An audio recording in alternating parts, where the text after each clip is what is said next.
Hey, my name is Levi Shaw. I'm 33 years old, and I'm the large animal vet in a ranching town called Sweetwater, where the cattle outnumber the people about 40 to 1 and everybody's got an opinion about everybody. I'll give you the moment first, because it's the moment everything else turns on. I'd known Joe Calder about 4 months the day I made the joke that changed my whole life. She'd just run a cattle buyer clean off her property, a man twice her size who'd tried to lowball her and then made the mistake of calling her sweetheart, and she'd done it with language I won't repeat in mixed company. He peeled out of her drive in a cloud of dust, and I stood there in the corral half laughing and said, "You know, Joe, you're gonna scare off every guy in town." She didn't laugh. She turned and looked at me, dead level, those gray eyes steady as a fence post, and she said, "Good, I only want one. And I want you to understand, it took me a full 5 seconds, standing there like a fool with a stethoscope around my neck, to realize she was looking right at me when she said it. Let me back up. I came to Sweetwater 2 years ago to start over. I'd trained back east, apprenticed under a crusty old veterinarian named Doc Hubbard who'd forgotten more about animals than most men ever learn. And then I'd done 4 years at a fancy practice in a city where I made good money and felt like a stranger in my own life. I left because of a woman, mostly. Her name was Brooke, and we were engaged, and 3 weeks before the wedding she sat me down and told me the truth as she saw it. "You're too soft, Levi," she said. "You let everyone walk over you. You'd rather be kind than be right. A woman wants a man who takes charge, and you just aren't that. I'm sorry, I can't marry a pushover." She gave back the ring and married a loud man in finance within the year, and I told myself she was probably right. I packed up everything I owned and drove until the buildings ran out and the sky got big, and I landed in Sweetwater, where the old vet was retiring and nobody knew me as the soft man who'd been left. I figured I'd just be good at my job and keep to myself and not need anybody. That was the plan. Doc Hubbard had given me one thing I carried with me, though, the most important thing he ever taught me, and he taught it to me over a horse. I was a green vet student, and we'd been called to a stallion that nobody could handle. A big, mean, dangerous animal that had already put one man in the hospital. The owner wanted it gelded or shot. I went in there all confidence, ropes and restraints, ready to force the issue, and the horse nearly took my head off. Doc Hubbard pulled me out of that stall by my collar and sat me down in the dirt and said something I've never forgotten. "Levi, the meanest animal in any barn is almost always the one that's hurting the worst, or scared the worst, or been hurt by people the most. You don't fix a frightened thing with force. Force is what made it that way. You don't break it, son. You earn it. You go slow, you stay calm, you let it learn you're not one more thing that's going to hurt it. Takes longer. But it's the only thing that ever actually works, on a horse or on a person." We spent 3 weeks on that stallion. 3 weeks of me sitting in that stall doing nothing but being calm and present and unthreatening, until one day the meanest horse in the county walked over and put his head against my chest. I gentled him. Nobody had to shoot anything. I didn't know it when I drove into Sweetwater, but I'd brought that lesson to exactly the place it was meant for. Because Sweetwater had its own meanest creature in the barn, and her name was Joe Calder. I heard about Joe before I ever met her. You couldn't be in town a week without hearing about Joe Calder. The men at the feed store lowered their voices when they talked about her, half admiration and half fear. Runs the whole Calder spread by herself. Has since her daddy dropped dead when she was 22. Hard as a hammer, that one. Cussed out the bank president to his face. Pretty enough, I guess, if you like the type that'd sooner shoot you than dance with you. No man'll ever get near that one. She scared off every fella in 3 counties. I didn't think much about it. Then, my 3rd week in town, I got a call at 2 in the morning. A cow, down in a hard labor out at the Calder Ranch, and the old vet gone, and a new one they'd never met. I drove out under a sky full of stars to a big, well-kept spread, and I met Joe Calder in a birthing stall with blood up to her elbows and exhaustion in her face, fighting to save a heifer and a calf that both should have been dead already. "You the new vet?" she said, not looking up. "You're late.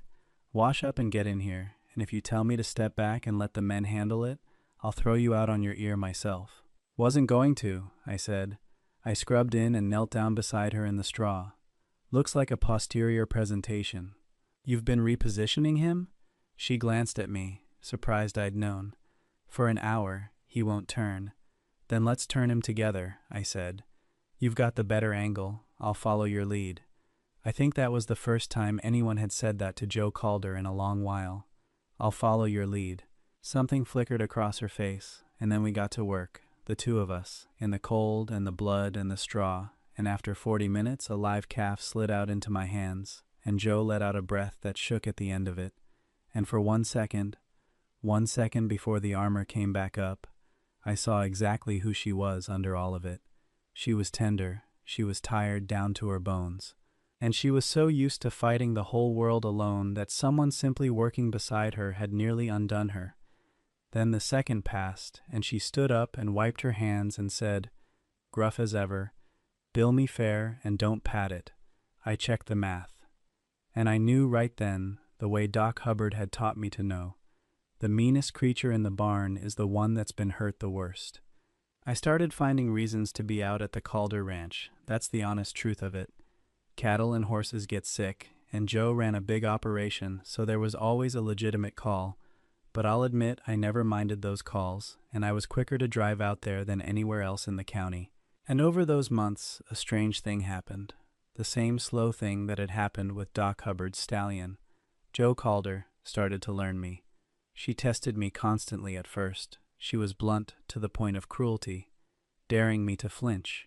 She'd bark orders to see if I'd bristle. She'd dismiss my opinion to see if I'd puff up and fight her for dominance the way every other man did. I never did. I just stayed calm, did good work, told her the truth when I disagreed without making it a battle, and treated her like exactly what she was, the smartest, most capable rancher in the county who happened to be carrying more weight alone than any one person should. "Why aren't you scared of me?" she asked me once, point blank, while we vaccinated a string of yearlings. "Everybody's scared of me. It's useful, keeps the fools away. But you're not, and I can't figure why." "I trained on a stallion meaner than you," I said. "He had his reasons too." She barked a laugh, a real one, surprised out of her, and then looked annoyed that she'd done it. "Did you?" she said. "His owner wanted to shoot him. Everybody'd handled him with ropes and whips his whole life, so he'd decided the whole world was a thing to fight." I ran my hand down a yearling's neck. Turned out he was just in pain nobody'd bothered to look for. Soon as somebody quit trying to break him and just earned him, he was the gentlest horse on the place. Joe was quiet for a moment. "You comparing me to a horse, Doc?" "I'm saying I've met a few things the world gave up on too early," I said. "I tend to think they're worth the time." She didn't answer that, but she didn't throw me off the property either, and that was its own kind of answer. The night that changed things came at the end of that summer. A dry lightning storm rolled through and put a strike in the old hay barn on the back 40. And by the time anyone saw the glow, it was going up like a torch with a dozen horses trapped in the attached stalls. I heard the call on the radio and drove out with my heart in my throat, and I came over the rise to a scene out of a nightmare. Fire lighting up the whole sky, and Joe Calder running straight into it. She had 3 horses out already and was going back for more, alone. Her foreman Earl, too old to do much but hold the ones she'd freed. I didn't stop to think. I tied a wet bandana over my face and went in after her, and for 20 minutes the two of us worked that burning barn in the smoke and the screaming and the heat, blindfolding panicked horses with our own shirts so they'd follow us out, one at a time, until every last animal was clear and the roof came down behind us in a roar of sparks. We collapsed in the dirt a safe distance off, both of us black with soot, lungs raw, watching 40 years of her father's barn burn to the ground, and Joe Calder, who hadn't cried in front of another living soul since the day they buried Big Tom Calder, put her sooty face in her hands and broke. I didn't say a word. I didn't tell her it'd be okay, or that it was just a barn, or any of the useless things people say. I just moved over beside her in the dirt and put my arm around her shoulders, and I let her cry against me while the fire died down, the way you'd sit with a frightened animal and let it learn you weren't going to hurt it. After a long while she went still. She didn't pull away. "Don't tell anybody you saw that," she said, hoarse from the smoke. "Saw what?" I said. She let out something between a laugh and a sob, and she leaned her head against my shoulder for one moment longer before the armor came back, and I understood that I'd just been let further inside the walls of Joe Calder than anyone had been in 9 years. We rebuilt that barn together over the fall, board by board. I came out on my days off and swung a hammer beside her, and we didn't talk much, and it was some of the happiest work I've ever done. I should tell you about Wade Garrison, because he's the reason the whole thing nearly didn't happen. Wade owned the ranch that bordered Joe's to the north, a big outfit, bigger than hers, and he'd been after the Calder land for years, because Joe's spread held the water rights to the creek that fed both their operations. Wade had figured out a long time ago that the cheapest way to get that water wasn't to buy the ranch. It was to marry it. So Wade Garrison courted Joe Calder. Loudly, publicly, the way a man courts when he wants the whole town to assume an outcome. He brought her cattle deals and dinner invitations and a big confident smile, and he told everyone in the feed store that he and Joe were practically settled, and the whole county nodded like it was a done thing. The two big ranches, joined, water and land all tidy. It made sense to everyone. I saw him work her up close exactly once. I was out at the ranch splinting a calf's leg when Wade rolled in, all teeth and handshake, and stood too close to Joe by the corral fence laying out his vision. The two spreads run as one, her father's land, finally getting the management it deserves, his words. Like 9 years of her keeping it alive hadn't happened. He talked over her twice. He put his hand on the small of her back, and she stepped out from under it so smoothly he never even registered the insult. When his truck finally rumbled off, Joe stood looking after it with an expression I hadn't seen on her before. Not anger, tiredness. Bone-deep tiredness. "He doesn't see me at all," she said, more to herself than to me. 9 years, and not one of them has ever once looked at this ranch and seen the person who saved it. They look at it and see what they could do with it if I just get out of the way. She caught herself, and the armor snapped shut. "Hand me that iodine, Doc. We've got work." But I'd heard it. The loneliest sentence I'd ever heard a person say, dressed up as a complaint about a neighbor. It made sense to everyone except Joe, who saw exactly what Wade was after, and who'd spent 9 years watching men size up her land instead of her face. And it made me sick, frankly, watching him work her like a business deal, though I had no right to feel anything about it, and I told myself so most nights. Which brings me back to the corral, and the cattle buyer, and the joke. It was a bright, cold afternoon, and I was out at the Calder place, looking at a lame gelding, when a cattle buyer rolled in to try Joe on a deal. I watched the whole thing. He lowballed her on a string of steers, and when she held firm, he got that tone men get, the patient, condescending tone, and he called her sweetheart and suggested she ought to have a man look the numbers over. Joe Calder ran him off her property in about 90 seconds flat, and it was a thing of beauty, and as his truck disappeared down the drive, I laughed and said the thing. "You know, Joe, you're gonna scare off every guy in town." "Good," she said. "I only want one." 5 seconds. That's how long I stood there before I understood. And then my heart started going like I'd run a mile, and I looked at her, and she was looking right back at me, chin up, daring me the way she dared everyone. Except this time, her eyes weren't hard. They were terrified. Joe Calder, who wasn't scared of bankers or buyers or bulls, was standing in her own corral scared half to death because she'd just said the truest thing she'd ever said out loud. And I, God forgive me, I panicked, because all I could hear in that moment was Brooke's voice. "You're too soft, Levi. A pushover. A woman wants a man who takes charge." And here was the strongest woman I'd ever met. A woman who'd run a ranch alone for 9 years. A woman who scared grown men, telling me she wanted me. Soft, quiet, pushover me. And the only thing my broken heart could think was she'll figure out what I am and she'll leave too. And this one will hurt worse than all of them. "Joe," I said, you don't want me. Trust me. I'm not what a woman like you needs. I'm not a strong man. The last woman I was with left me 3 weeks before our wedding because I'm too soft, too much of a pushover, and you need somebody who can match you, and that's not—" "Stop," Joe said. I stopped. She walked across that corral until she was standing right in front of me, close enough that I could see the chapped windburn on her cheeks and the gray of her eyes. "You listen to me, Levi Shaw," she said, low and fierce. "I have spent 9 years being handled. Every man who's ever come at me came at me with force, trying to break me or buy me or out-tough me or take what I've got. Wade Garrison wants my water. The bank wants me to fail so they can sell my daddy's land. Every fool in this county wants me to be softer, smaller, easier, to quit and let a man take over. Her voice cracked, just once. And then a vet shows up in the middle of the night and kneels down in the blood and the straw and says, "I'll follow your lead. You're the only man in my entire life who never once tried to break me. You just earned me, slow, like I was worth the time." A tear ran down through the windburn, and she didn't wipe it. "You think your softness is what makes you not enough. It's the only thing that ever reached me. Don't you dare stand there and call the best thing about you a weakness."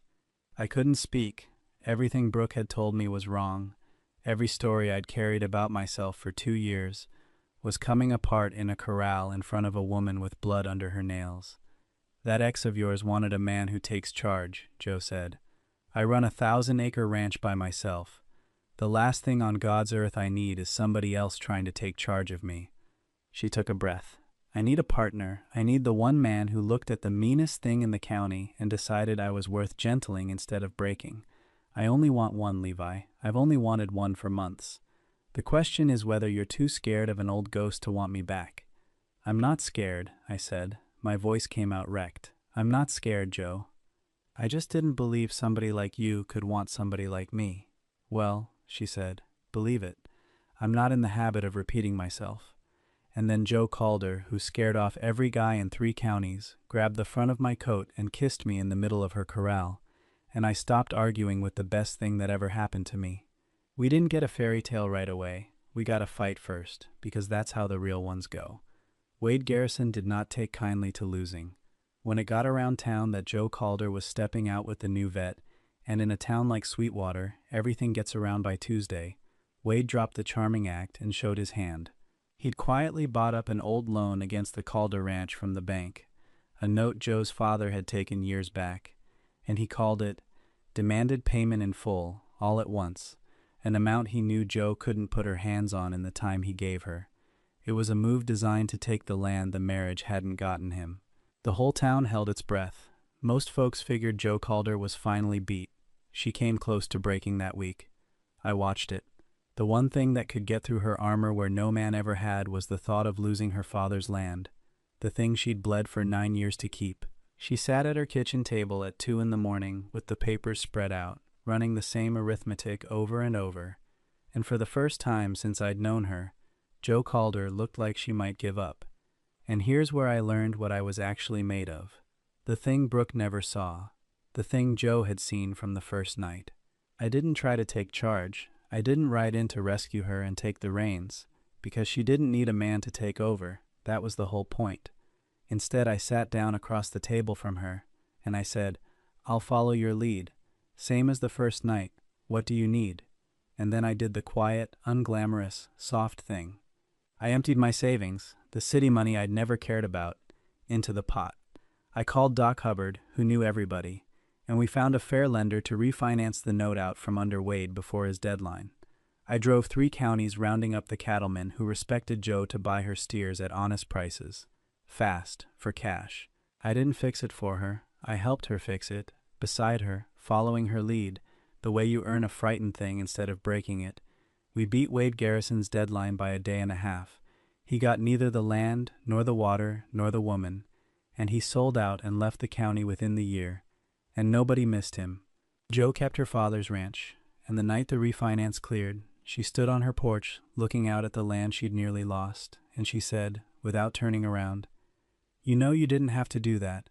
Empty your whole savings for a woman's mortgage." Most men would have called that my problem. "I didn't do it for a woman's mortgage," I said. "I did it for my partner. You'd have done the same for me." "I would have," she said, and then quieter. "Nobody's ever stood beside me before, Levi.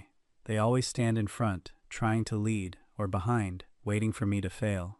You're the first one who just stood beside me. I'm planning to keep doing it," I said, "if you'll have me." She turned around then. "Is that a proposal, Doc? Because if it is, it's the worst one I ever heard." "It's the first half of one," I said. I was working up to the rest. "Don't work up to it," Joe said. "I told you, I don't repeat myself, and I'm not a patient woman. I only want one. I found him. Ask me." So I asked her, standing on the porch of the ranch she'd saved, and Joe Calder, hard as a hammer, mean as a wet cat, the woman who scared off every guy in 3 counties, said yes before I'd even finished the question, and then got mad at herself for tearing up, and I loved her so much in that moment I could barely stand it. We were married that spring in the big pasture down by the creek, the contested water running bright beside us, the whole town there to see the thing nobody had believed could happen.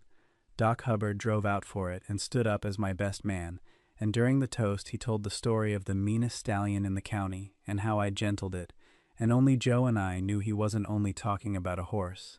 She didn't wear white, she wore her mother's dress, which she said her mother would have wanted, and she cried twice and denied it both times.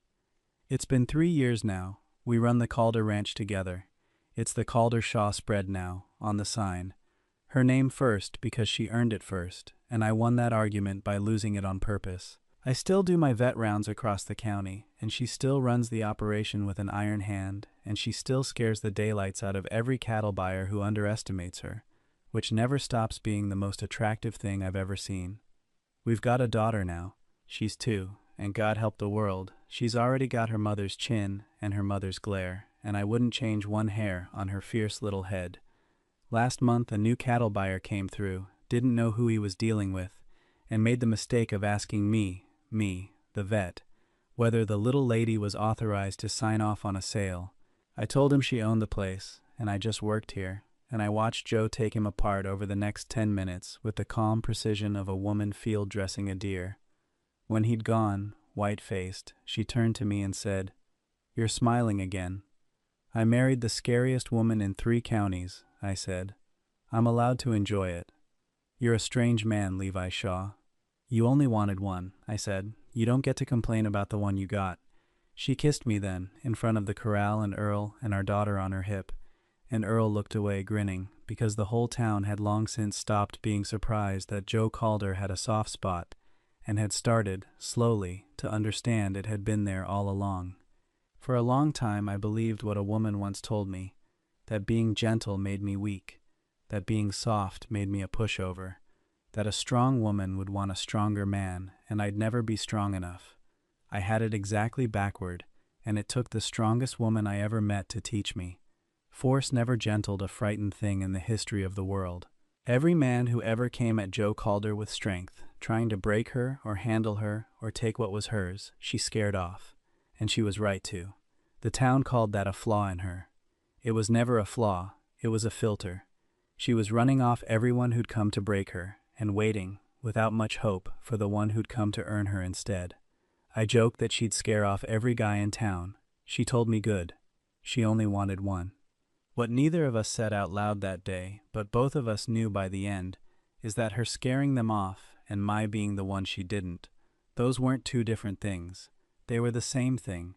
She scared off everyone who would have broken her, so that the one man soft enough to earn her could finally walk up, kneel down in the straw, and say the only words that ever reached her, "I'll follow your lead."